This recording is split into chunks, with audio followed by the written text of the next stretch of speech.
So I think my favorite app right now is, well, it's not an app, it's an environment, it's an idea, it's medium.com, because it seems to be the best way to tap into like these subcultures by like, I won't consider all of it amateur writing, we'll consider it just writing, okay? It's just writing and it's people submitting their writing online.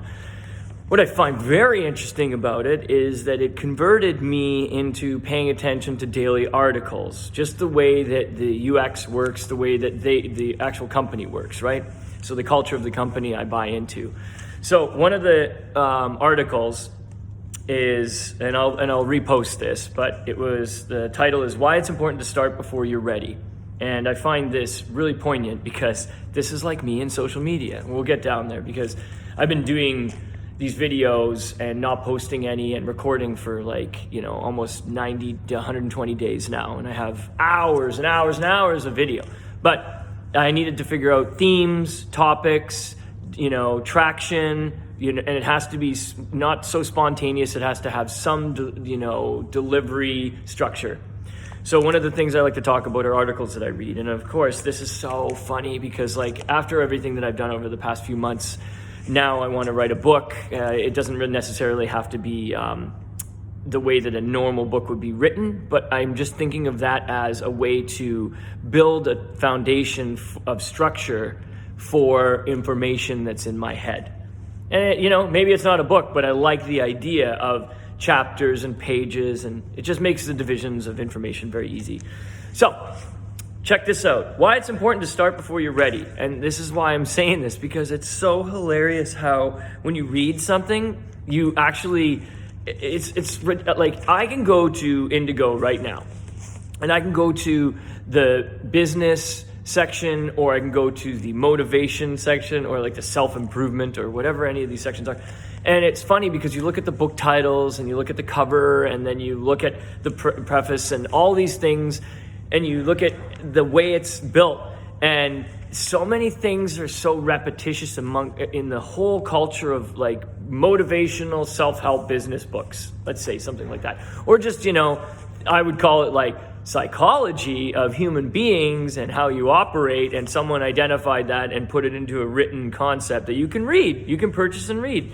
But it's so cliche, but it's hilarious because this is why I wanted to say all these things inside this article, they're just highlighted parts, right? The perfect time is right now. Consider these ideas to begin acting on your plans today. You'll never be ready. The perfect time will never happen. The sooner you get started, the sooner you can be successful. Your natural tendency is to wait too long. The sooner you begin any journey, the sooner you reach your destination. The most successful people make decisions quickly and stick with them. A decent decision made quickly that you stick with is better than a great decision a year from now that you can't maintain. The sooner you take action, the more you'll learn. Action leads to inspiration. So why are you waiting? The most honest answer is fear. That's all I had to read. This literally is I don't even know why I printed that out. I think it was just for effect. But yeah, actually I should go into that. I actually do sometimes prefer reading paper. It depends on what it is, right? I think things that I want to take in fully, I prefer to read with some tactile response. So I like to feel the paper.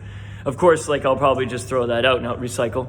I'll just throw that out, recycle. I'm just kidding. I'm going to recycle it. No, I'll probably just throw it out.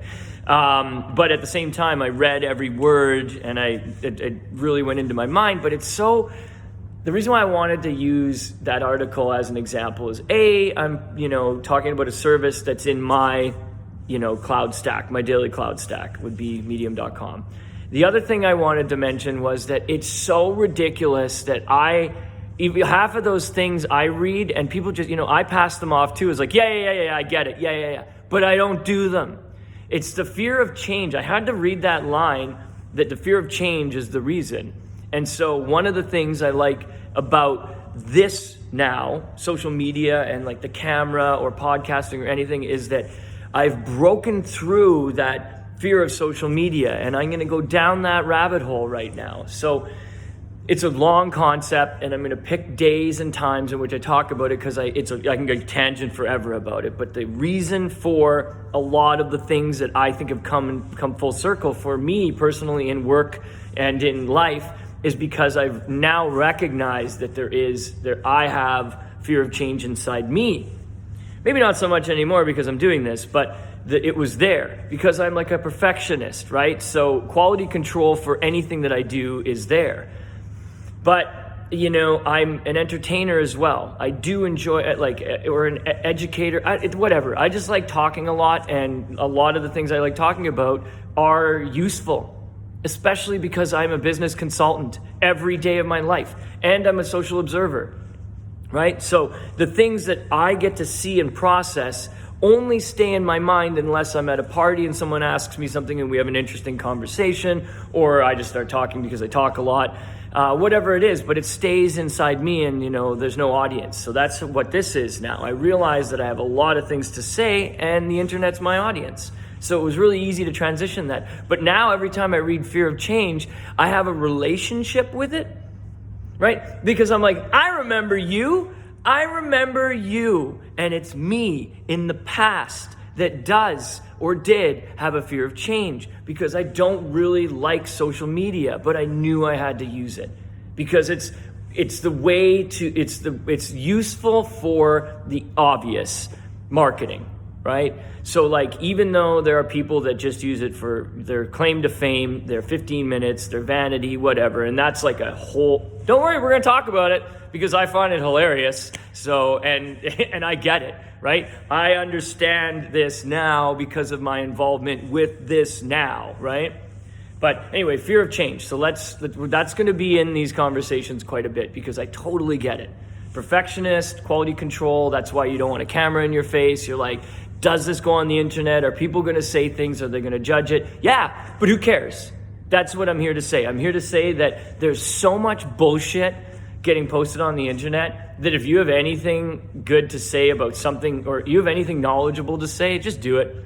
Fuck it, put it on the internet. That's what I always say. And so that, plus fear of change, plus the idea that I'm going to start this is my social channel now, connected to my business that is going to help everything because, I got to write this book because now I have accountability. So I have to put something down. I have to get all my notes in order, and I had 365 days, and this is day 7. And right? It's unbelievable how easy that is just by like a simple article, and there's so many of them. This one just stood out probably because of when I read it. It's a long time ago that I read it, not too long ago, maybe a couple months, but it was just interesting how it actually just hit me because I can't move around that word fear anymore. Like I see it and it's connected to my indecision to hit publish, post, my indecision to turn the camera on the tripod, hit the ring light, whatever, all my indecisions to publish my podcast, fuck everything, right? Like it's unreal.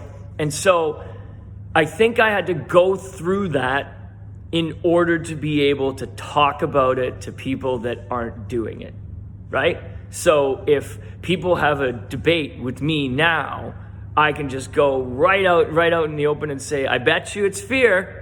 I bet you the core of why you're not doing it, or you haven't changed, or you haven't moved from traditional to modern, method, or you haven't learned something that's new with technology that could help your business, that could help you profit, that could give you free time, that could make you feel better while you operate.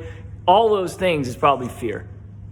There you go. And so getting that out is very cathartic because now people can watch this whenever they want. That's what, over and over if you want, or or share it or whatever. And Jason identified that. And so now I can be held accountable for something on the internet, which is my whatever I'm thinking, right? And I'm fine with that because you have to get over that or I know personally I have to get over that for it to work for me in the future. And I have. So now we have two types of people: those that identify that there's a fear of change and those that deny that there's a fear of change inside them.